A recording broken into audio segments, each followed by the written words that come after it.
Hi hello welcome back to my channel. ನಾನಿವತ್ತು mutton ಸಾರು ಹೇಗೆ ಮಾಡ್ಕೊಳ್ಳೋದು ಅಂತ ತೋರಿಸ್ತಿದ್ದೀನಿ. ಸಿಂಪಲಾಗಿ ಮಾಡ್ಕೊಳ್ಳೋಂಥ ಟೇಸ್ಟಿಯಾಗಿರೋಂಥ ಮಟನ್ ಸಾರು. ಜಸ್ಟ್ ಒಂದು 20 to 30 ಮಿನಿಟ್ಸಲ್ಲಿ ಮಾಡ್ಕೋಬೋದು. ಎಲ್ಲ ರೆಡಿ ಇಟ್ಕೊಂಡ್ರೆ ತುಂಬ ಚೆನ್ನಾಗಿರುತ್ತೆ. ಟೇಸ್ಟಾಗಿ ಸಿಂಪಲಾಗಿ ಮಾಡಿದ್ರು ಟೇಸ್ಟ್ ತುಂಬ ಚೆನ್ನಾಗಿ ಬರುತ್ತೆ. ಹೇಗೆ ಮಾಡೋದು ಅಂತ ತೋರಿಸ್ಕೊಡ್ತೀನಿ. ನಿಮಗೂ ಯಾರಿಗಾದರೂ ಇಷ್ಟ ಆದರೆ ಒಂದ್ಸರಿ ಟ್ರೈ ಮಾಡಿ ನಿಮ್ಮ ಅನಿಸಿಕೆ ಅಭಿಪ್ರಾಯನ ಕಮೆಂಟಲ್ಲಿ ತಿಳಿಸ್ಕೊಡಿ. ಇನ್ನೂ ಯಾರಾದರೂ ನನ್ನ ಚಾನಲ್ನ ಸಬ್ಸ್ಕ್ರೈಬ್ ಆಗಿಲ್ಲ ಅಂದರೆ ಪ್ಲೀಸ್ ಒಂದು ಸಬ್ಸ್ಕ್ರೈಬ್ ಮಾಡ್ಕೊಳ್ಳಿ. ಬನ್ನಿ ಹೇಗೆ ಮಾಡೋದು ಅಂತ ತೋರಿಸ್ಕೊಡ್ತೀನಿ. ಮೊದಲಿಗೆ ಇಲ್ಲಿ 1 ಹಿಡಿ ಆಗೋಷ್ಟು ಕೊತ್ತಂಬರಿ, ಒಂದು ಅರ್ಧ ಹಿಡಿ ಆಗೋಷ್ಟು ಪುದೀನ ತೊಗೊಂಡಿದ್ದೀನಿ. ಆಮೇಲೆ ಸ್ವಲ್ಪ ಮೆಣಸು, ಒಂದು ಅರ್ಧ ಸ್ಪೂನ್ ಮೆಣಸು, ಒಂದು ಅರ್ಧ ಸ್ಪೂನ್ ಜೀರಿಗೆ, ಚಕ್ಕೆ, ಲವಂಗ. ಚಕ್ಕೆ 1 ಇಂಚಷ್ಟು, ಲವಂಗ 4, ಮತ್ತು 2 ಹುಳಿ ಟೊಮೆಟೊ ತೊಗೊಂಡಿದ್ದೀನಿ. ಒಂದು ಇಂಚಷ್ಟು ಶುಂಠಿ ತೊಗೊಂಡಿದ್ದೀನಿ. ಒಂದು 3 ಹಸಿಮೆಣ್ಸಿನ್ಕಾಯಿ ತೊಗೊಂಡಿದ್ದೀನಿ. ಹಸಿಮೆಣ್ಸಿನ್ಕಾಯಿ ಬೇಡ ಅಂದರೆ ಸ್ಕಿಪ್ ಮಾಡ್ಬೋದು. 2 ಈರುಳ್ಳಿ ತೊಗೊಂಡಿದ್ದೀನಿ ಚಿಕ್ಕದು. ಇದಿಷ್ಟು ನಾವು ಫ್ರೈ ಮಾಡ್ಕೋಬೇಕಾಗುತ್ತೆ. ನೆಕ್ಸ್ಟು ನಾನಿಲ್ಲಿ ಮೊದಲೇ 1 ಗಡ್ಡೆ ಆಗೋಷ್ಟು ಬೆಳ್ಳುಳ್ಳಿ, 1 ಈರುಳ್ಳಿನ ರುಬ್ಬಿ ಪೇಸ್ಟ್ ಮಾಡಿ ಇಟ್ಕೊಂಡಿದ್ದೀನಿ. ನೋಡಿ, ಈ ಕನ್ಸಿಸ್ಟೆನ್ಸಿಲಿ ಪೇಸ್ಟ್ ಮಾಡಿ ಇಟ್ಕೊಂಡಿದ್ದೀನಿ. ಫಸ್ಟ್ ನಾವಿಲ್ಲಿ ಒಗ್ಗರಣೆ ಮಾಡ್ಕೊಬಿಡೋಣ. ಮೀನ್ಸ್ ಅಂದರೆ ಮಸಾಲೆನ ಹುರ್ಕೋಬೇಕು. ಹುರ್ಕೊಂಡು ಮಾಡಿದ್ರೆ ಟೇಸ್ಟ್ ಚೆನ್ನಾಗಿರುತ್ತೆ ಮಸಾಲೆ, ಸೊ ಅದಕ್ಕೆ ಅಷ್ಟೇ ಹುರ್ಕೊಳ್ಳೋದು. ಈಗ ಒಂದು ಬಾಣಲಿಗೆ 1 ಟೇಬಲ್ ಸ್ಪೂನ್ ಆಗೋಷ್ಟು ಆಯಿಲ್ ಹಾಕ್ಕೊಂಡಿದ್ದೀನಿ. ನಾವೇನು ಹೆಚ್ಚಿಟ್ಕೊಂಡಿದ್ವಿ ಈರುಳ್ಳಿ ಅದನ್ನು ಹಾಕಿದ್ದೀನಿ. ನೆಕ್ಸ್ಟು ಜೀರಿಗೆ, ಮೆಣಸು, ಚಕ್ಕೆ, ಲವಂಗ ಇದಿಷ್ಟನ್ನು ಹಾಕಿ ಸ್ವಲ್ಪ ಫ್ರೈ ಮಾಡ್ಕೋಬೇಕು. ನೋಡಿ, ಈ ಥರ ಫ್ರೈ ಮಾಡಿಕೊಂಡು ಈರುಳ್ಳಿ ಒಂದು ಸ್ವಲ್ಪ ಸಾಫ್ಟ್ ಆದರೆ ಸಾಕು. ನೀವು ಉರಿದೇನೆ ಬೇಕಿದ್ದರೆ ಹಾಗೇನೂ ಕೂಡ ಡೈರೆಕ್ಟ್ ಮಸಾಲೆ ಹಾಕಿ ಕೂಡ ಮಾಡ್ಕೋಬೋದು. ನೆಕ್ಸ್ಟ್ ಇದಕ್ಕೆ ಹಸಿಮೆಣ್ಸಿನ್ಕಾಯಿ, ಶುಂಠಿ ಇದನ್ನು ಕೂಡ ಹಾಕಿ ಜಸ್ಟ್ ಒಂದು ಫ್ರೈ ಕೊಡಬೇಕು. ನೋಡಿ, ಈ ಥರ ಒಂಚೂರು ಫ್ರೈ ಆಗಿದ ತಕ್ಷಣ ನಾವು ಟೊಮೆಟೊ ಏನು ಹೆಚ್ಚಿಟ್ಕೊಂಡಿದ್ವಿ ಟೊಮೆಟೊನೂ ಕೂಡ ಹಾಕ್ಕೋಬೇಕು. ನಾನಿಲ್ಲಿ ಹುಳಿ ಟೊಮೆಟೊ ಯೂಸ್ ಮಾಡ್ತಿರೋದು. ಇದನ್ನು ಹಾಕಿ ಸ್ವಲ್ಪ ಮಿಕ್ಸ್ ಮಾಡಿಕೊಂಡು ಒಂದು ಸ್ವಲ್ಪ ಉಪ್ಪು ಹಾಕ್ಕೋಬೇಕು ಈ ಟೈಮಲ್ಲಿ. ಸೊ ಆವಾಗ ಬೇಗ ಬೆಂದ್ಕೊಳ್ಳುತ್ತೆ ಟೊಮೆಟೊ. ಸ್ವಲ್ಪ ಉಪ್ಪು ಹಾಕಿ ಹಾಗೆ ಫ್ರೈ ಮಾಡ್ಕೋಬೇಕು. ತುಂಬ ಟೇಸ್ಟಿಯಾಗಿರುತ್ತೆ ಈ ಥರ ಹುರ್ಕೊಂಡು ಮಾಡಿದ್ರೆ ಮಸಾಲೆ. ಒಂದ್ಸರಿ ಟ್ರೈ ಮಾಡಿ ನೋಡಿ. ಇದೇ ಥರ ನೀವು ಚಿಕನ್ ಸಾರಿಗೂ ಬೇಕಿದ್ರೆ ಹುರ್ಕೊಂಡು ಮಾಡ್ಕೋಬೋದು. ನೋಡಿ, ಈಗ ಈ ಥರ ಬೆಂದು ಸ್ವಲ್ಪ ನೀರೆಲ್ಲ ಬಿಟ್ಕೊಂಡಿದೆ ಟೊಮೆಟೊದು. ನೋಡಿ, ಈ ಟೈಮಲ್ಲಿ ಒಂದು ಸ್ವಲ್ಪ ಕಡಲೆ, 1-2 ಟೇಬಲ್ ಸ್ಪೂನ್ ಆಗೋಷ್ಟು ಕಡಲೆ ಹಾಕ್ಕೊಂಡಿದ್ದೀನಿ. ನಿಮಗೆ ಸಾರು ಜಾಸ್ತಿ ಬೇಕು ಅಂದರೆ ಇನ್ನೊಂಚೂರು ಜಾಸ್ತಿ ಕೂಡ ಹಾಕ್ಕೋಬೋದು ಕಡಲೆ.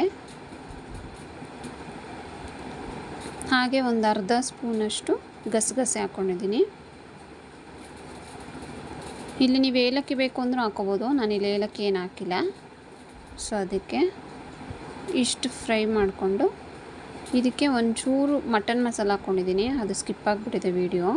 ಎವರೆಸ್ಟ್ದು ಮಟನ್ ಮಸಾಲೆ ಬರುತ್ತಲ್ಲ ಪೌಡರು, ಸೊ ಅದನ್ನು 1-2 ಟೇಬಲ್ ಸ್ಪೂನಷ್ಟು ಹಾಕ್ಕೊಂಡಿದ್ದೀನಿ.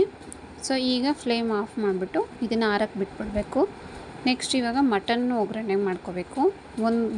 ಕುಕ್ಕರಿಗೆ 1-2 ಟೇಬಲ್ ಸ್ಪೂನ್ ಆಗೋಷ್ಟು ಎಣ್ಣೆ ಹಾಕ್ಕೊಂಡು ಇದು ಸ್ವಲ್ಪ ಕಾಯ್ದಮೇಲೆ ನಾವೇನು ಬೆಳ್ಳುಳ್ಳಿ ಮತ್ತು ಈರುಳ್ಳಿ ರುಬ್ಬಿಟ್ಕೊಂಡಿದ್ವಿ ಪೇಸ್ಟು ಅದನ್ನು ಹಾಕ್ಕೋಬೇಕು. ಸೊ ಇದನ್ನು ಹಾಕ್ಕೊಂಡು ಸ್ವಲ್ಪ ಹಸಿ ವಾಸನೆ ಹೋಗೋವರೆಗೂ ಹುರ್ಕೋಬೇಕಾಗತ್ತೆ.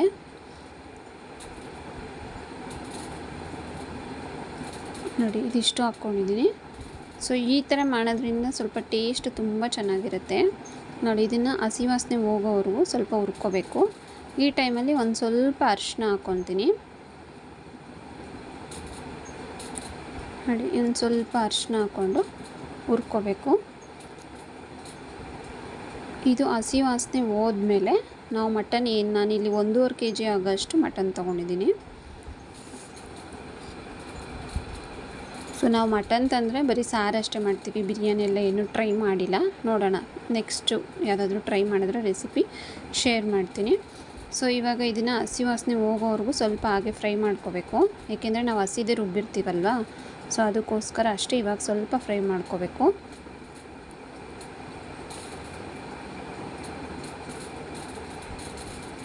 ನೋಡಿ, ಇಷ್ಟು ಫ್ರೈ ಆಗಿದೆ. ಸೈಡಲ್ಲೆಲ್ಲ ಸ್ವಲ್ಪ ಎಣ್ಣೆ ಬಿಟ್ಟಿದೆ. ಸೊ ಈ ಟೈಮಲ್ಲಿ ಮಟನ್ ಹಾಕ್ಕೋಬೇಕು. ನಾನಿಲ್ಲಿ 1.5 kg ಆಗೋಷ್ಟು ಮಟನ್ನ ತೊಳೆದು ಕ್ಲೀನ್ ಮಾಡಿ ಇಟ್ಕೊಂಡಿದ್ದೆ. ಸೊ ಅದನ್ನು ಇದಕ್ಕೆ ಹಾಕ್ಕೊಂಡು ಮಿಕ್ಸ್ ಮಾಡ್ಕೋಬೇಕು. ಇಲ್ಲಿ ಚರ್ಬಿ ಏನಾದರೂ ಜಾಸ್ತಿ ಹಾಕಿದರೆ ಅದನ್ನು ತೆಗೆದಿಟ್ಕೊಳ್ಳಿ ಸಪ್ರೇಟಾಗಿ. ಸೊ ಚರ್ಬಿನ ಈಗಲೇ ಹಾಕ್ಬಿಟ್ರೆ ತುಂಬ ಎಣ್ಣೆ ಬಿಟ್ಬಿಡುತ್ತೆ. ನಾನು ಹೇಳ್ತೀನಿ ಮುಂದಕ್ಕೆ ಹೇಗೆ ಹಾಕೋದು ಅಂತ. ನೋಡಿ, ಈಗ ಒಂದು ಸ್ವಲ್ಪ ಮಿಕ್ಸ್ ಮಾಡಿ ಆ ಫ್ರೈ ಜೊತೆ ಹಾಗೆ ಮಿಕ್ಸ್ ಆಗಬೇಕು, ಅದು ಫ್ರೈ ಆಗಬೇಕು. ಇದೇ ನೀರು ಬಿಟ್ಕೊಳ್ಳುತ್ತೆ. ಸೊ ನೀರು ಬಿಟ್ಕೊಳ್ಳೋವರೆಗೂ ಇದನ್ನು ಸ್ವಲ್ಪ ಕುದಿಸ್ಬೇಕು. ಈ ಟೈಮಲ್ಲಿ ಸ್ವಲ್ಪ ಕಲ್ಲುಪ್ಪು ಹಾಕ್ಕೊಳ್ತಾ ಇದ್ದೀನಿ ನಾನು. ಆ ಮಟನಿಗೆ ಹಿಡಿಯೋಷ್ಟು ಒಂದು ಸ್ವಲ್ಪ ಕಲ್ಲುಪ್ಪು ಹಾಕ್ಕೊಂಡಿದ್ದೀನಿ. ಸೊ ಈಗ ಒಂದು ಒಳ್ಳೆ ಮಿಕ್ಸ್ ಮಾಡಿ ಅದನ್ನು ಬಿಟ್ಬಿಡ್ಬೇಕು. ಒಂದು ಲಿಡ್ ಕ್ಲೋಸ್ ಮಾಡಿ, ಜಸ್ಟ್ ಸುಮ್ಮನೆ ಲಿಡ್ ಕ್ಲೋಸ್ ಮಾಡಿ ಬಿಡಬೇಕಷ್ಟೇ. ಆಗ ಅದು ಸ್ವಲ್ಪ ನೀರು ಬಿಟ್ಕೊಳ್ಳುತ್ತೆ, ಆ ರಸ ಎಲ್ಲ ಬಿಟ್ಕೊಳ್ಳುತ್ತೆ ಮಟನ್ದು. ನೋಡಿ, ಈ ಥರ ಒಂದು ಸ್ವಲ್ಪ ಮಿಕ್ಸ್ ಮಾಡಿ ಬಿಟ್ಟರೆ ಸಾಕು. ಸ್ವಲ್ಪ ಲಿಡ್ ಕ್ಲೋಸ್ ಮಾಡಿಬಿಟ್ರೆ ನೀರು ಬಿಟ್ಕೊಂಡಿರುತ್ತೆ. ಈಗ ನೋಡಿ, ನಾನು ಚರ್ಬಿ ಬಂದಿರೋದನ್ನೆಲ್ಲ ಸಪ್ರೇಟಾಗಿ ಎತ್ತಿಟ್ಟಿದ್ದೀನಿ. ಸೊ ಇದನ್ನು ನಾವು ಲಾಸ್ಟಲ್ಲಿ ಹಾಕ್ಕೊಳ್ಬೇಕಾಗುತ್ತೆ. ಇದನ್ನು ಸಪ್ರೇಟಾಗಿ ಎತ್ತಿಟ್ಕೊಬಿಡಿ, ಸ್ಟಾರ್ಟಿಂಗಲ್ಲೇ ಹಾಕ್ಬಿಡಿ. ನೋಡಿ, ಈಗ ಸ್ವಲ್ಪ ಕುದಿ ಬರ್ತಾಯಿದೆ. ಈಗ ಸ್ವಲ್ಪ ನೀರೆಲ್ಲ ಬಿಟ್ಕೊಂಡಿದೆ. ನೀವು ಈ ರಸನ ಮನೇಲಿ ಯಾರಾದರೂ ಚಿಕ್ಕ ಮಕ್ಕಳು ಇದ್ದಾರೆ ಅಂತಂದರೆ ಅವ್ರಿಗೆ ಸ್ವಲ್ಪ ಎತ್ತಿಟ್ಕೊಂಡು ಅನ್ನಕ್ಕೋ ಮುದ್ದೆಗೂ ತಿನ್ನಿಸ್ಕೋಬೋದು, ಚೆನ್ನಾಗಿರುತ್ತೆ ಮಟನ್ದು ರಸ. ಸೊ ಈಗ ನಾನು ಮನೆಯಲ್ಲೇ ಮಾಡಿರೋಂಥ ಖಾರದ ಪುಡಿನ ಹಾಕ್ಕೊಳ್ತಾ ಇದ್ದೀನಿ. ಇದು ಮನೆಯಲ್ಲೇ ನಮ್ಮ ಅತ್ತೆ ಮಾಡಿರೋಂಥ ಖಾರದ ಪುಡಿ. ಸೊ ಅದನ್ನು 2.5 ಟೇಬಲ್ ಸ್ಪೂನ್ ಹಾಕ್ಕೊಳ್ತಾ ಇದ್ದೀನಿ. ಇದ್ರ ಜೊತೆಗೇ ಎವರೆಸ್ಟ್ದು ಮಟನ್ ಮಸಾಲ ಪೌಡರ್ ಸಿಗುತ್ತಲ್ವ, ಅದನ್ನು 1 ಟೇಬಲ್ ಸ್ಪೂನ್ ಅಷ್ಟು ಹಾಕ್ಕೊಂಡಿದ್ದೀನಿ. ನೀವು ಆಗಲೇ ನೋಡಿರುವಾಗ ನಾನು ಮಸಾಲೆ ಉರಿಬೇಕಾದ್ರೂ ಸ್ವಲ್ಪ ಹಾಕ್ಕೊಂಡಿದ್ದೆ. ಸೊ ಈಗ ಸ್ವಲ್ಪ ಹಾಕ್ಕೊಂಡಿದ್ದೀನಿ ಅಷ್ಟೇ. ಸೊ ಈಗ ಒಂದೊಳ್ಳೆ ಮಿಕ್ಸ್ ಮಾಡಿಬಿಟ್ಟು ಇದಕ್ಕೆ ನೀರು, ಎಕ್ಸ್ಟ್ರಾ ನೀರೇನೋ ಹಾಕ್ಬಿಡಿ. ಸೊ ಅದರಲ್ಲೇ ನೀರು ಬಿಟ್ಕೊಂಡಿರುತ್ತಲ್ವ, ಅದೇ ನೀರೇ ಸಾಕು, ಬೆಂದ್ಕೊಳ್ಳುತ್ತೆ ಮಟನ್ನು. ನೋಡಿ, ಈ ಥರ ಒಂದು ಸ್ವಲ್ಪ ಮಿಕ್ಸ್ ಮಾಡಿಕೊಂಡು ಈ ಥರ ಮಾಡೋದ್ರಿಂದ ನಿಮಗೆ ಉಪ್ಪು ಖಾರ ಚೆನ್ನಾಗಿ ಹಿಡಿದುಕೊಳ್ಳುತ್ತೆ ಮಟನ್ಗೆ. ನೀವು ಫಸ್ಟೇ ಮಸಾಲೆ ಎಲ್ಲ ಹಾಕ್ಬಿಟ್ಟು ಕೂಗಿಸ್ಬಿಟ್ರೆ ಮಸಾಲೆ ತಳ ಹಿಡಿಯೋದು, ಸಿದೋಗೋದೆಲ್ಲ ಆಗುತ್ತೆ. ಸೊ ಅದಕ್ಕೆ ಫಸ್ಟು ಈ ಥರ ಮಾಡಿಕೊಂಡು 1-2 ವಿಷಲ್ ಕೂಗಿಸ್ಕೊಬಿಡ್ಬೇಕು ಮಟನ್ನ. ನೋಡಿ, ನೀರು ಅಷ್ಟೇ, ನೋಡಿ ಇದೇ ಸಾಕಾಗುತ್ತೆ ನೀರು, ಅದರಲ್ಲೇ ಬಿಟ್ಟಿರೋಂಥ ನೀರಿದು ಮಟನಲ್ಲೇ. ನೋಡಿ, ಈಗ ಕುದೀತಾ ಇದೆ. ಇದನ್ನು ಲಿಡ್ ಕ್ಲೋಸ್ ಮಾಡಿ 1-2 ವಿಷಲ್ ತೊಗೊಂಡ್ರೆ ಸಾಕು. ನಿಮಗೆ ಗೊತ್ತಾಗುತ್ತಲ್ವ, ಮಟನ್ನು ಹೇಳೋದಿದ್ರೆ 1 ವಿಷಲ್ ಸಾಕಾಗುತ್ತೆ, ಇಲ್ಲ 2 ವಿಷಲ್ ತೊಗೋಬೇಕಾಗುತ್ತೆ. ನಾನಿಲ್ಲಿ 2 ವಿಷಲ್ ತೊಗೊಂಡಿದ್ದೀನಿ.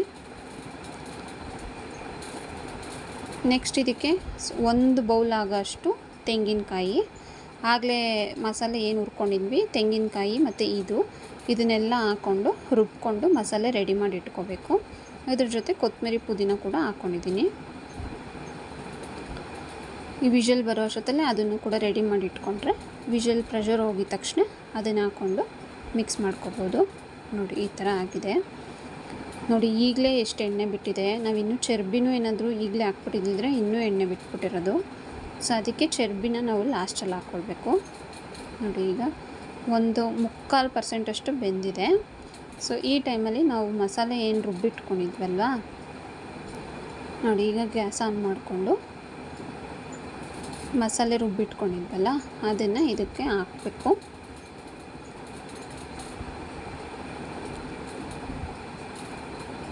ನೋಡಿ, ಮಸಾಲೆ ಏನು ರುಬ್ಕೊಂಡಿದ್ವಿ, ಮಸಾಲೆ ಉರಿಬೇಕು ಅಂತ ಏನು ನೆಸೆಸಿಟಿ ಇಲ್ಲ, ಯಾಕೆಂದರೆ ಫಸ್ಟೇ ಹುರಿದಿರೋದ್ರಿಂದ ಜಸ್ಟ್ ಹಾಗೆ ಹಾಕಿ ಮಿಕ್ಸ್ ಮಾಡಿಕೊಂಡ್ರೆ ಸಾಕಾಗುತ್ತೆ. ನೋಡಿ, ಈ ಥರ ಒಂದು ಮಿಕ್ಸ್ ಕೊಟ್ಟರೆ, ನಿಮಗೆ ಗಟ್ಟಿಗೆ ಬೇಕು ಅಂದರೆ ಇದಿಷ್ಟಕ್ಕೆ ಬಿಡ್ಬೋದು. ನಾನಿಲ್ಲಿ ಸಾರು ಮಾಡ್ತಿರೋದ್ರಿಂದ ನಾನು ನೀರು ಕೂಡ ಹಾಕ್ಕೊಳ್ತೀನಿ. ನೋಡಿ, ಇನ್ನು ಬಾಂಡಿಗೆ ಜಾರದು ನೀರೆಲ್ಲ ಮಿಕ್ಸ್ ಮಾಡಿ ಅದನ್ನೇ ಹಾಕ್ಕೊಂಡಿದ್ದೀನಿ ನಾನು.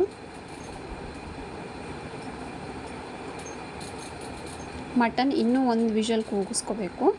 ಸೊ ಈಗ ಮಸಾಲೆ ಹಾಕಿ 1 ವಿಷಲ್ಲು ಕೂಗಿಸ್ಕೋಬೇಕಾಗುತ್ತೆ. 1 ವಿಷಲ್ ಸಾಕು. ನೀವು ಮತ್ತೆ ಇದ್ರೂ 2 ವಿಷಲ್ ಕೂಗಿಸ್ಕೊಂಡ್ರೆ ಸೀದೋಗೋ ಥರ ಆಗುತ್ತೆ ಮಸಾಲೆ ಹಾಕಿರ್ತೀವಲ್ವ, ಸೊ ಅದಕ್ಕೆ. ಸೊ ಈ ಟೈಮಲ್ಲಿ ಒಂಚೂರು ಕಸೂರಿ ಮೇಥಿ ಟೇಸ್ಟಿಗೋಸ್ಕರ ಹಾಕಿದ್ದೀನಿ ಅಷ್ಟೇ, ಬೇಡ ಅಂದರೆ ಸ್ಕಿಪ್ ಮಾಡ್ಬೋದು. ಕಸೂರಿ ಮೇಥಿ ಒಂಚೂರು ಹಾಕ್ಕೊಂಡಿದ್ದೀನಿ. ಈಗ ನಾವು ಚರ್ಬಿ ಏನು ಎತ್ತಿಟ್ಕೊಂಡಿದ್ವಿ ಅಲ್ವಾ, ಅದನ್ನು ಈ ಟೈಮಲ್ಲಿ ಹಾಕಿ ಒಂದು ಮಿಕ್ಸ್ ಮಾಡಿಬಿಟ್ಟು ಲಿಡ್ ಕ್ಲೋಸ್ ಮಾಡಿ ಒಂದೇ ಒಂದು ವಿಷಲ್ ತೊಗೊಂಡಿದ್ದೀನಿ ಅಷ್ಟೇ. ನೋಡಿ, ಚರ್ಬಿ ಇವತ್ತು ತುಂಬ ಹಾಕ್ಕೊಟ್ಬಿಟ್ಟಿದ್ರು, ಸೊ ಅದಕ್ಕೆ ಲಾಸ್ಟಲ್ಲಿ ಹಾಕ್ಕೊಳ್ತಾ ಇದ್ದೀನಿ ನಾನು. ಸ್ವಲ್ಪ ಇದ್ದರೆ ನೀವು ಫಸ್ಟೇ ಹಾಕ್ಕೋಬೋದು. ನೋಡಿ, ಈ ಥರ ತುಂಬ ಜಾಸ್ತಿ ಇದ್ದಾಗ ಲಾಸ್ಟಲ್ಲಿ ಹಾಕ್ಕೊಳ್ಳೋದು ಬೆಟರು. ನೋಡಿ, ಈಗ ಒಂದೊಳ್ಳೆ ಮಿಕ್ಸ್ ಮಾಡಿ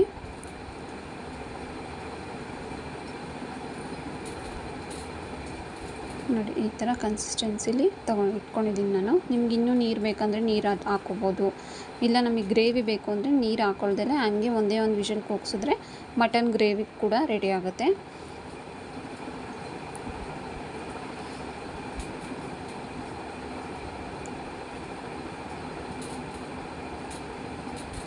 ಈಗ ಒಂದು ಸ್ವಲ್ಪ ಮಿಕ್ಸ್ ಮಾಡಿ ಈ ಟೈಮಲ್ಲಿ ಉಪ್ಪು ಖಾರ ಏನಾದರೂ ಬೇಕಾ ನೋಡಿಕೊಂಡು ಉಪ್ಪು ಖಾರನ ಹಾಕ್ಕೋಬೋದು ನೀವು. ನಾನಿಲ್ಲೇನೂ ಆ್ಯಡ್ ಮಾಡಿಲ್ಲ, ಆವಾಗಲೇ ಹಾಕಿದ್ದು ಉಪ್ಪು ಕರೆಕ್ಟಾಗಿತ್ತು. ಸೊ ಅದಕ್ಕೆ ಲಿಡ್ ಕ್ಲೋಸ್ ಮಾಡ್ತಾಯಿದ್ದೀನಿ. ಇದನ್ನು ಒಂದೇ ಒಂದು ವಿಷಲ್ ತೊಗೊಳ್ತಾಯಿದ್ದೀನಿ ಅಷ್ಟೇ. ಒಂದು ವಿಷಲ್ಗೆ ಆಗುತ್ತೆ. ಒಂದು ವಿಷಲ್ ಆಯಿತು. ಸೊ ಈಗ ನೋಡೋಣ ತೆಗ್ದು. ನೋಡಿ ಎಷ್ಟು ಚೆನ್ನಾಗಿ ಬಂದಿದೆ. ಈಗಲೂ ಎಣ್ಣೆ ಬಿಟ್ಕೊಂಡಿದೆ ನೋಡಿ ಸೈಡಲ್ಲಿ, ಚರ್ಬಿ ಹಾಕಿದ್ವಲ್ಲ, ಸೊ ಈಗಲೂ ಎಣ್ಣೆ ಬಿಟ್ಕೊಂಡಿದೆ. ಮನೆಯೆಲ್ಲ ಘಮ ಘಮ ಅಂತಾಯಿತು. ಒಂದು ಸರಿ ಟ್ರೈ ಮಾಡಿ, ತುಂಬ ಚೆನ್ನಾಗಿ ಬಂದಿತ್ತು ಸಾರು. ಸಿಂಪಲ್ಲಾಗಿ ಮಾಡ್ಕೊಳ್ಳೋ ಅಂಥದ್ದು ಅಷ್ಟೇ. ನೋಡಿ, ಈ ಮಟನ್ ಎಲ್ಲ ಪರ್ಫೆಕ್ಟಾಗಿ ಬಂದಿತ್ತು. ಯಾರಿಗಾದರೂ ಇಷ್ಟ ಆದರೆ ಒಂದು ಸರಿ ಟ್ರೈ ಮಾಡಿ ನಿಮ್ಮ ಅನಿಸಿಕೆ ಅಭಿಪ್ರಾಯನ ಕಾಮೆಂಟಲ್ಲಿ ತಿಳಿಸ್ಕೊಡಿ.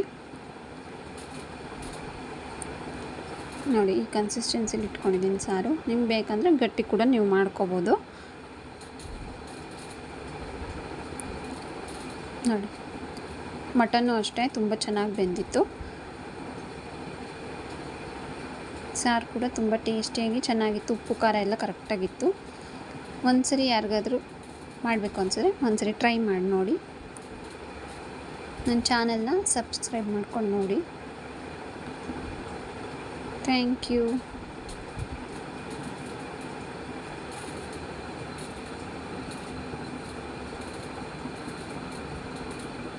ನೋಡಿ, ಈ ಕನ್ಸಿಸ್ಟೆನ್ಸಿಲಿದೆ ಸಾರು. ನಮ್ಮ ಮನೇಲಿ ಇದಕ್ಕೆ ಸಾಕಾಗುತ್ತೆ. ಮುದ್ದೆಗೆ, ಅನ್ನಕ್ಕೆ ಸಾಕಾಗುತ್ತೆ. ಚಪಾತಿಗೆ ಬೇಕು ಅಂದರೆ ಇನ್ನೂ ಸ್ವಲ್ಪ ಗಟ್ಟಿಗೆ ಮಾಡ್ಕೊಳ್ಳಿ ಅಷ್ಟೇ. Thank you for watching.